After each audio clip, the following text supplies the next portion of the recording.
Je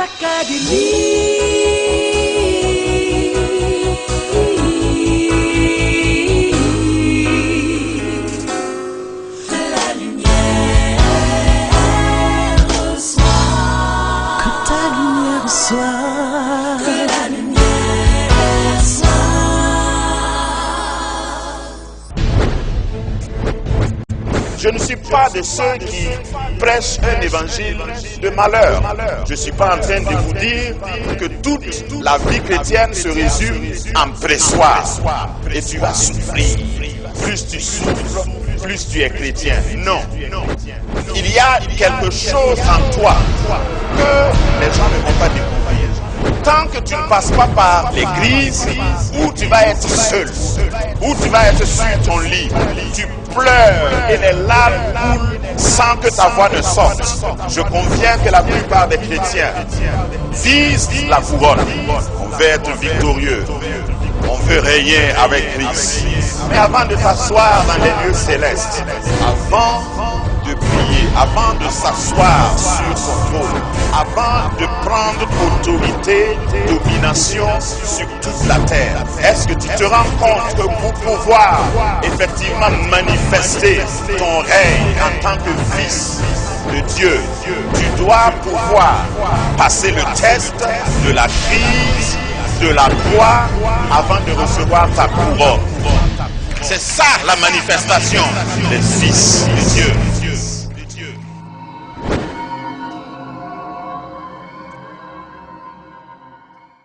Est-ce qu'on peut acclamer pour nos téléspectateurs? Voilà, ceux qui sont ici sont en train de vous saluer.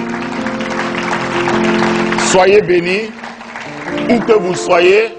Si vous êtes sur un lit d'hôpital, si vous êtes à la maison dans votre salon, sachez que cette heure est l'heure pour votre délivrance. C'est l'heure où, malgré les diagnostics, malgré les pronostics, malgré les statistiques, même si on a dit que toi tu vas mourir, sous le son de ma voix, je proclame la vie dans ta vie. Parce que Christ est ressuscité, tu vas ressusciter.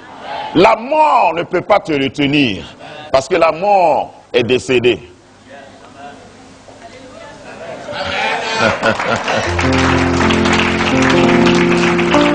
Jésus a signé la date de péremption de la mort. Donc la mort n'a plus de pouvoir pour toi. La mort est périmée depuis plus de 2000 ans. Et Jésus dira à travers l'apôtre Paul, si nous vivons, c'est Christ qui vit en nous. Et si je meurs, la mort même est un gain, c'est un bonus. Parce que la mort est juste un transfert pour celui qui a reçu Christ. Alors aujourd'hui, je veux articuler notre méditation, ce message de Pâques, autour du thème « Quand le roi meurt pour ses sujets ». Quand le roi meurt pour ses sujets. Nous sommes là à Grâce Académie et cette année nous avons un thème que Dieu nous a donné, que nous développons. Je vais essayer d'atteler ce que nous allons dire, ce message de Pâques, à ce thème central qui parle du règne. Que ton règne vienne, du règne de Dieu. Celui qui règne, c'est qu'il est roi. Et nous parlons de ce roi qui règne. Le roi de cette église, c'est Jésus. Et les rois qui sont sous ce roi, parce que Jésus est appelé roi des rois, les rois qui sont sous ce roi et qui sont sous son commandement et qui établissent son règne, c'est vous et moi. Et c'est tous ceux qui sont sous le son de ma voix qui ont reçu Jésus. Si tu as reçu Jésus, si tu es fils, fille du royaume, c'est que tu es un roi, c'est que tu es une reine. Alors assieds-toi ici ou là-bas, assieds-toi bien comme un roi. Parce que nous allons établir, nous allons encore rappeler tes fonctions de roi. Quand le roi meurt pour ses sujets, n'oubliez pas que quand nous parlons de la mort de Jésus, nous parlons d'un roi. Il n'était pas obligé de mourir. Et en réalité, c'est Jésus qui a choisi de mourir quand son temps fut accompli. C'est pourquoi une des 7 paroles qu'il a prononcées sur la croix, c'était de dire tout est accompli. Tout est accompli, c'est un langage juridique et un langage commercial. En grec, c'était tetelestai. Ça veut dire transaction finie ou transaction signée. Ça veut dire accord conclu. Pourquoi Jésus a prononcé cette parole, par exemple? Parce qu'il voulait aller jusqu'à la fin. Il a commencé un processus, il a commencé quelque chose, il était venu pour cette chose-là, et quand ça a été signé, c'est lui-même qui l'a déclaré. Et il n'est pas mort avant d'avoir déclaré cela. Tout est accompli. Il a accompli cela volontairement, personnellement, pour que tu puisses bénéficier de tous les privilèges, de tous les avantages qui découlent de sa mort. Parce que la mort, c'était un crédit qui devait être payé. Tu devais mourir, je devais mourir à cause de ce que j'ai fait, de ce que j'ai commis. Aucun homme, puisque c'était le premier homme et la première femme qui ont péché, donc aucun homme ne pouvait sauver l'homme. Et il y a un dicton qui dit qu'une boule de beurre ne peut pas sauver une autre boule de beurre dans le feu. Si tu essayes, tu allais fondre toi aussi. Il a fallu que quelqu'un qui soit homme, sans être contaminé par l'homme, vienne. C'est pourquoi, depuis Genèse 3,15, Dieu a appelé Jésus la postérité de la femme. Nous savons tous que la femme n'a pas de semence. Allô? La femme reçoit la semence avant de concevoir. Mais pourquoi Dieu parle depuis Genèse 3,15, après le péché d'Adam et Ève, de la postérité de la femme? Parce qu'il voulait mettre de côté l'homme. Parce que si Jésus était né d'homme, il allait être né contaminé déjà, comme toi et moi. Toute la race humaine était condamnée. Il a fallu que Jésus vienne sans le concours d'un homme. La Bible dit, et c'est un fait historique, c'est un fait culturel, qu'il est né de femme. Une femme qui n'a pas connu d'homme. Et il a grandi. Pourquoi il a grandi? Pourquoi Jésus n'est pas mort à 15 ans? Pourquoi il n'est pas mort à 20 ans? Parce que dans la culture juive, il fallait vérifier chaque fois que quelqu'un allait prendre la parole, il fallait vérifier qu'il avait 30 ans. Jésus a accompli parfaitement la loi qui a été établie par les hommes. Personne ne pouvait contester son autorité sur le plan humain et légal et social. Donc après 30 ans, il a commencé à se présenter en public. Et moi j'aime toujours rappeler son premier message. La première fois que Jésus a prêché, il s'est adressé à une foule sur une montagne. Et il a commencé par « heureux ». C'est celui qui est heureux qui peut apporter la joie. C'est celui qui a la paix qui peut apporter la paix. Le premier message, si on devait titrer son message, son premier message, c'était « heureux ». Quand il est ressuscité, parce que je vais parler de ça tout de suite, Pâques, c'est pas seulement la mort, mais Pâques, c'est surtout la résurrection. Quand il est ressuscité, il s'est présenté encore à ses disciples, à ceux qui l'ont vu mourir, à ceux qui l'ont vu être enterré. Il est parti se présenter à eux et son premier mot était « La paix soit avec vous ». Et ce matin, je voudrais dire à ce niveau du message que quelle que soit ta situation, mon Seigneur, le ressuscité, Jésus de Nazareth, se présente dans ton salon, toi qui me regardes, se présente là où tu es et il a une seule phrase à te dire. La paix soit avec toi. Quel que soit ce que tu vis, le ressuscité ramène la paix parce qu'il est lui-même appelé prince de la paix. Ésaïe chapitre 9. Il est détenteur de la paix. Personne ne peut lui arracher la paix parce que la paix est une personne et c'est lui. Prince veut dire premier. S'il est le prince de la paix, ça veut dire qu'en dehors de lui, il n'y a pas de paix et après lui, il n'y a pas de paix. Et si quelqu'un a la paix, c'est lui qui lui donne la paix. Alléluia. Donc Jésus, le roi, devait mourir. Parce que quand il devait mourir, c'est parce qu'il pensait à toi. Et nous avons chanté tout à l'heure qu'il n'a pas attendu que moi je vienne à lui avant de venir à moi. En réalité, ce n'est pas toi qui as cherché Dieu, c'est Dieu qui t'a cherché. Et si tu n'as pas encore rencontré Dieu sous le son de ma voix, je prie que Dieu te rencontre là où tu es. Et en fait, tu m'écoutes aujourd'hui parce que c'est un rendez-vous divin avec Dieu. Dieu t'a repéré, Dieu t'a localisé et c'est pourquoi tu suis ce culte en direct ou en différé par les autres voies de médias. Jésus est monté donc jusqu'à la croix et il n'avait pas besoin de mourir. Il n'est pas mort pour lui-même. Lui-même n'a pas péché. Il est mort pour ses sujets. Il n'y a que Jésus, parce que nous respectons et nous connaissons beaucoup de fondateurs de religion, beaucoup de philanthropes, beaucoup de philosophes, beaucoup de personnes de haute moralité, beaucoup de personnes qui ont donné même leur vie, beaucoup de martyrs, même dans l'Église, on peut citer des martyrs, mais il n'y a aucun fondateur de religion, il n'y a aucun martyr qui, par sa mort, peut donner la vie pour ceux pour qui il est mort. C'est Jésus seul qui est mort et qui dit, par ma mort, je vous donne la vie. Cela n'était pas possible si Jésus était resté au tombeau. Mais le troisième jour, et c'est ce jour que nous célébrons, le troisième jour a pris le pas sur le septième jour, parce que le troisième jour correspond au premier jour de la semaine.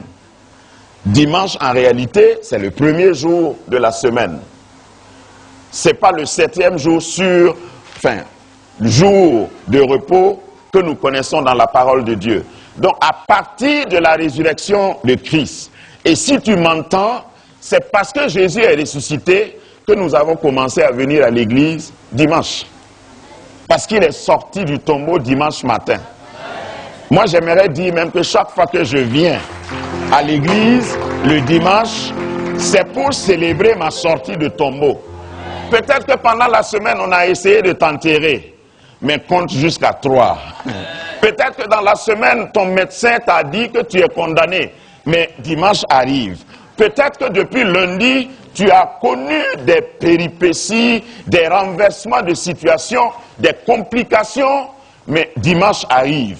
C'est à cause de cela que j'aime venir dans la présence du Seigneur dimanche.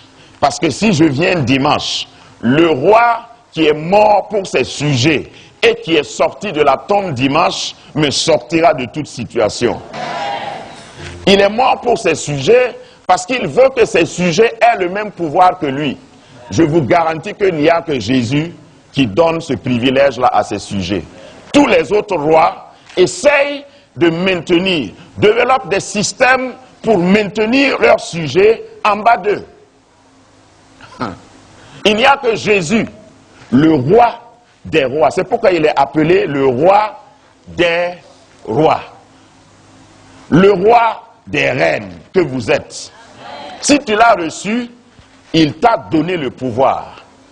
Dans Jean chapitre 1, il est dit qu'à tous ceux qui l'ont reçu, à ceux qui croient en son nom, il a donné le pouvoir de devenir enfants de Dieu. Maintenant, nous allons lire notre premier passage. Cela va corroborer ou étayer tout ce que je viens de dire. Matthieu chapitre 28. Matthieu 28, à partir du verset 1. Tout le texte est éloquent, mais nous allons lire seulement quelques versets qui rappellent ce jour dont je parle, lorsque Jésus est sorti. Et ici, quand nous lisons la Bible, nous nous tenons debout, juste en signe de respect à la parole de Dieu. Parce que la Bible, c'est Dieu qui parle. Ce n'est pas la pensée d'un homme. Ce n'est pas la pensée humaine. Matthieu chapitre 28 au verset 1. Après le sabbat, donc après samedi, à l'aube du premier jour, c'est ce que je disais tout à l'heure, le premier jour donc de la semaine, Marie de Magdala et l'autre Marie dit, je suis l'autre Marie. C'est bien souvent dans la Bible quand on ne met pas le nom ou le prénom de quelqu'un. Là, tu peux t'insérer dedans. On a dit Marie de Magdala et l'autre Marie allèrent voir le sépulcre. Et voici, il y eut un grand tremblement de terre. Car un ange du Seigneur descendit du ciel, vint rouler la pierre et s'assit dessus. Ça, c'est le symbole de la victoire. Et je voudrais m'arrêter à cette lecture-là d'abord pour te dire que toute pierre, tout blocage, toute obstruction, tout ce qui t'a occulté, qui a voilé ta face, qui t'a empêché d'être vu, qui t'a empêché de te mouvoir, parce que le tombeau, c'est une prison, c'est la plus grande des prisons. Parce que quand tu es dans un tombeau, tout est noir. Je ne sais pas si vous avez remarqué qu'on n'amène pas une prise de courant dans les tombes avec une ampoule avant d'enterrer les gens. Ça m'a toujours amusé quand on creuse 3 mètres, souvent 3 mètres de profondeur, on te met dedans, dans un cercueil hermétiquement fermé, et puis on met environ 2 tonnes de terre sur toi, et en se séparant, les gens se saluent en disent que la terre lui soit légère. Quelle terre? Ce que vous avez mis là, ça peut être léger. Donc la tombe, c'est une prison finale et une prison atroce. Et tout ce qui t'a bloqué, que ce soit dans le spirituel ou dans le physique, toute personne qui t'a enterré avant ta mort, parce qu'il y en a, hein, il y a des gens qui enterrent d'autres personnes avant même leur mort. Sous le son de ma voix et par l'autorité de cette parole qui déclare qu'un ange est descendu du ciel. L'ange n'est pas sorti d'une autre tombe dans le cimetière. L'ange n'a pas été envoyé par les souverains sacrificateurs. L'ange est venu du ciel. Je proclame que Dieu entende ta voix et qu'un ange soit expédié spécialement pour toi en cette Pâques. Et quand l'ange vient, quel que soit le poids de la pierre qui te bloquait, il va rouler ça. Grâce Académie, c'est votre centre chrétien, dont la mission est d'adorer Dieu et de servir tout l'homme. Nous tirons notre fondement de Ésaïe 58, le verset 12, qui dit « Les tiens rebâtiront sur d'anciennes ruines, tu releveras des fondements antiques, on t'appellera réparateur des brèches, celui qui restaure les chemins, qui rend le pays habitable. » Notre credo, l'unité dans les choses essentielles, la liberté utile dans les choses non essentielles et l'amour en toutes choses. Grâce Académie. Un ange roula la pierre et s'assit dessus. Son aspect était comme l'éclair et son vêtement était blanc comme la neige. C'est-à-dire quand ton secours va venir en cette Pâques, je proclame qu'aucun homme ne pourra supporter même de regarder. Parce que ton secours est éclatant, puissant, éblouissant. Et personne ne pouvait soutenir le regard de l'ange. Les gardes, parce qu'il y a aussi des gardes. Les gardes, ce sont peut-être les sorciers. Les gardes de ta tombe, ce sont les jeteurs de mauvais sorts. Les gardes de ta tombe qui veulent que tu restes permanemment dans ta tombe, dans l'ignorance, dans l'obscurité, ce sont ceux qui t'ont jeté des mauvais sorts. Ce sont ceux qui ont amené ta photo chez un charlatan pour demander qu'on arrête ta progression, ton ascension, ta promotion. Tes gardes, ce sont tous tes ennemis que tu connais et tu ne connais pas. Parce que moi j'ai des ennemis que je ne connais pas. Je ne sais pas te concernant, toi qui m'écoutes. Mais moi, je ne peux pas te dire combien d'ennemis j'ai. Si tu n'as pas encore d'ennemis, c'est que tu ne vis pas depuis longtemps. Continue de vivre. Tu vas voir des ennemis. Des ennemis qui ne te connaissent pas, mais qui te combattent. Regarde. Les gars tremblaient de peur et devinrent comme morts. Que toute garde et tout gardien de ta promotion, ceux qui t'empêchent de sortir de ton tombeau, tombent maintenant comme morts. C'est pas moi qui le dis, la puissance de la résurrection te rejoint là où tu es. Tout gardien mortel, tout gardien lugubre, tout gardien dans des couvents, tous ceux qui connaissent ton nom, qui trafiquent avec ton nom, tous ceux qui jettent des mauvais sorts sur toi, Jésus est ressuscité pour que ces gardiens-là tombent raides morts. Reprends ta place, je vais m'arrêter là. Merci. Jésus sort donc sans le concours de quelqu'un. N'oubliez pas qu'il était venu du ciel. Et n'oublie pas ton origine, toi. Ton origine n'est pas de cette terre. Si tu as accepté Jésus, tu es fils ou fille du royaume de Dieu. Et à cause de cela, tu peux appeler un renfort. Et ton renfort ne viendra pas de la terre, ton renfort vient du ciel. Et il n'y a rien et personne qui peut combattre un ange. Quand les anges sont descendus, l'ange, un seul ange du moins, est descendu, il a roulé la pierre, cela veut dire qu'il a ôté l'obstacle, et il s'est assis sur ce qui était assis sur Jésus. Il a roulé la pierre, ce qui bloquait Jésus est devenu un tabouret pour l'ange. Si je pouvais représenter ça en image, en film, j'allais le faire. Voyez-vous, la pierre tombale. Je vais parler un peu de la pierre tombale. Parce qu'aujourd'hui, il y a toujours des pierres tombales. Et généralement, quand vous allez dans un cimetière et puis vous lisez les pierres tombales, il y a des inscriptions dessus. Souvent, on dit poliment, ici repose. Est-ce qu'il se repose? Tu t'es jamais posé la question, hein? C'est ceux qui sont dehors qui ont écrit que ici repose. Comment il se repose? Pour moi, quand on se repose, de temps en temps, on a besoin de boire un peu d'eau, du jus, hein, se laver. Mais ils mettent poliment, ici repose un tel. Et souvent, on met sa date de naissance et sa date de décès.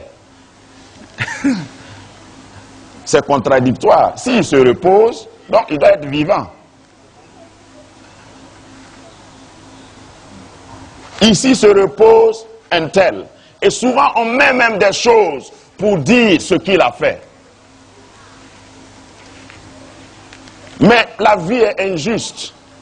Si on a pu enterrer quelqu'un qui a fait de grandes choses, ça veut dire que l'humanité a toujours besoin de lui.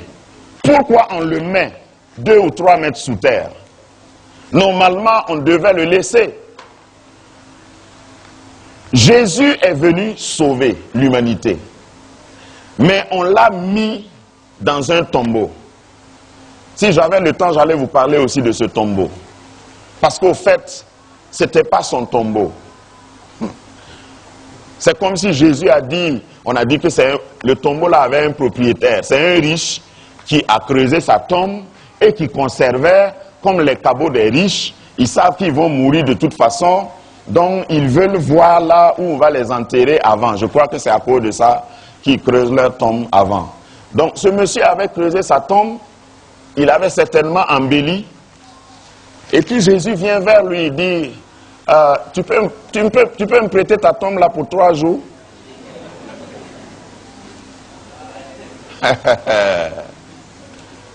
Moi, j'aime laisser aller mon imagination.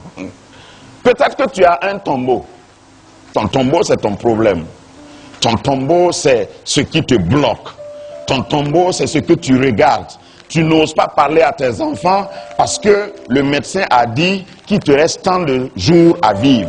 Ou bien ton conseiller financier a dit, en tout cas, s'il n'y a pas un redressement, d'ici peu, vous allez faire faillite. Ça, c'est un tombeau que tu as creusé qui t'attend. C'est-à-dire que les situations de la vie peuvent creuser des tombes pour toi, avec ton nom dessus. Toi-même, tu passes et tu regardes. De temps en temps, tu peux t'arrêter dedans pour méditer. Tu médites ta défaite. Je vais t'annoncer que le roi qui meurt pour ces sujets vient devant toi, par ma voix, pour te demander, est-ce que tu peux me prêter ta tombe pour 3 jours? Je vais te le rendre, si tu veux. Mais ce que je vais vous annoncer est que depuis que Jésus est entré dans cette tombe-là, cette tombe a changé de nom. Je déclare que ton problème va changer de propriétaire. La tombe que ce monsieur avait creusée pour lui-même, Jésus a emprunté ça pour 3 jours. Il a été gentil, il a été visionnaire, j'allais dire, et il a dit oui, Seigneur, tu peux utiliser ma tombe pour 3 jours. Parce que je n'ai que 3 jours à faire. J'ai une mission dans le séjour des morts. Je vais aller récupérer les clés et ressortir dans 3 jours. C'est pourquoi Jésus est entré dans la tombe. Si tu ne savais pas, le quartier général de Satan, c'est dans le séjour des morts. Il a vaincu Satan sur la terre et il a dit, il faut que j'aille dans son quartier général. Je vais aller dans le siège de Satan, là où il tient ses réunions pour envoyer les démons contre les hommes. Je vais descendre là-bas. Et on va monter sur le ring. Et puis je vais arracher les clés. Mon imagination me dit que quand Jésus est descendu, pendant les 3 jours, tous les démons qui étaient sur la terre se sont rassemblés là-bas. Parce qu'ils pensaient, tous les démons croyaient qu'ils avaient gagné. Donc pendant les 3 jours où Jésus est resté dans la tombe, j'imagine qu'il n'y a même pas eu d'accident sur la terre. Tous les démons d'accident étaient absents. Ils ont été convoqués au siège. Personne n'a volé la femme de quelqu'un. Il n'y a pas eu d'adultère sur la terre. Parce que les démons d'adultère étaient convoqués en enfer. Il y avait un grand rassemblement. Il n'y a pas eu d'avortement. Parce que les démons d'avortement étaient tous convoqués au siège pour un conseil général. Et ils croyaient qu'ils avaient gagné. Dis encore à ton voisin, il faut compter jusqu'à 3. Quand ils pensaient qu'ils avaient gagné, moi je suis sûr qu'ils ont organisé une balle poussière, un djandjoba en enfer. Et ils avaient commencé à danser. On a gagné, on l'a eu, c'est fini pour l'humanité. Il y a des ennemis dans ta vie qui sont en train de danser. Mais compte jusqu'à 3. Ils sont en train de dire, cette femme-là, c'est fini pour elle. Ce monsieur-là, c'est fini pour elle. On va bloquer sa carrière. On lui a lancé un sort.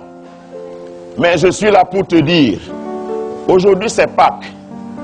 Et Jésus signe la date de péremption de leur tentative d'assassinat. Jésus signe l'avortement de tout ce qu'ils ont conçu contre toi.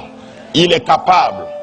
Alors, pendant qu'ils dansaient, ça c'est toujours mon imagination, pendant que le diable dansait en enfer, je ne sais pas ce qu'il buvait, mais certainement qu'il buvait du sang innocent, pendant qu'il disait c'est fini, on a repris le pouvoir. Parce que n'oubliez pas que c'était une tentative de coup d'État. Je n'ai pas dit coup d'État, c'est tentative, parce que ça a échoué. Pendant qu'il dansait, le gardien de l'enfer, parce que chaque fois qu'ils se réunissent, ils mettent un gardien. Ça, c'est toujours mon imagination. Il a couru dedans et il dit, chef, il y a un problème dehors. Donc, on a arrêté la musique en enfer, et puis, il a envoyé 2 gardes pour voir. Allez voir, c'est quoi? Ce que nous avons lu, on a dit, il y a eu quoi? Tremblement de terre. Ça, c'était à sa mort. Mais quand il devait ressusciter, quand l'ange est descendu, la pierre qu'il a roulée là aussi fait un bruit. la pierre a fait un bruit. Jésus a apparu certainement au milieu d'eux parce qu'ils avaient gardé des captifs. Ceux qui ont cru en Jésus dans l'Ancien Testament étaient gardés quelque part. Et le diable certainement avait gardé, il a fermé et il a accroché la clé comme les gardiens de prison à sa ceinture. Et mon Jésus est entré, il a dit, hey, donne-moi les clés.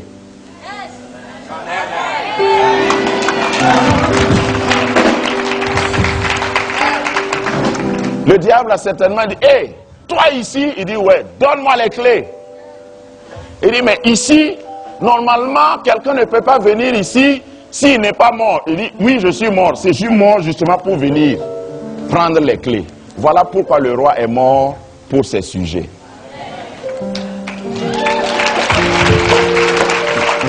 Parce que s'il n'était pas mort, il ne pouvait pas entrer là-bas. Parce qu'on appelle ça le séjour des morts. Donc Jésus meurt, il entre là. Parce que vous savez, Jésus pouvait laisser couler son sang et redescendre de la croix lui-même. Je te parle de mon Jésus. Rien ne lui est impossible. Mais il a accepté de descendre dans le séjour des morts parce qu'il avait des clés à prendre. C'est pourquoi Apocalypse le présente par Jean. Il dit, j'étais mort et maintenant je suis vivant. Je détiens les clés de la mort et du séjour des morts. C'est pourquoi il t'a dit que la mort est décédée. La mort n'a plus de pouvoir. La mort a perdu son pouvoir. Désormais, quand tu es en Christ, si tu meurs, c'est juste un transfert. C'est un passage. Tu changes seulement de lieu. Donc, Jésus est mort et il a arraché les clés et cela parle d'une victoire totale, définitive et irrévocable. Ce n'est plus nécessaire que quelqu'un d'autre meure. Il est mort une fois pour toutes. Il a payé complètement le prix de la justification. J'aime toujours préciser que ce n'est pas au diable qu'il a payé. Il a payé ça à la justice de Dieu. Parce que Jésus ne doit rien au diable.